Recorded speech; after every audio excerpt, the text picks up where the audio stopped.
সরকার দলীয় অনেক নেতা তারা জেলে থাকা অবস্থায় তাদের সম্পদ মাননীয় স্পিকার কয়েক গুণ বৃদ্ধি পেয়েছে আওয়ামী লীগ আমলে। মাশাআল্লাহ, এই আমলে সেটা কয়েক গুণ বৃদ্ধি পাবে মাননীয় স্পিকার, এটা আমরা জানি না। আমাদের একজন সরকার দলীয় মাননীয় সংসদ সদস্য তার এক বক্তব্যে বলেছেন যে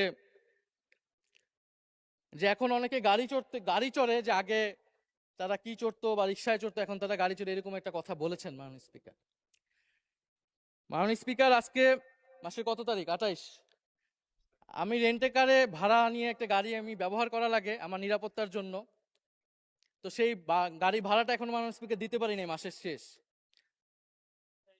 তো আমাদের সরকার দলীয় অনেক নেতা তারা জেলে থাকা অবস্থায় তাদের সম্পদ মাননীয় স্পিকার কয়েক গুণ বৃদ্ধি পেয়েছে আওয়ামী লীগ আমলে। মাশাআল্লাহ, এই আমলে সেটা কয়েক গুণ বৃদ্ধি পাবে মাননীয় স্পিকার, এটা আমরা জানি না।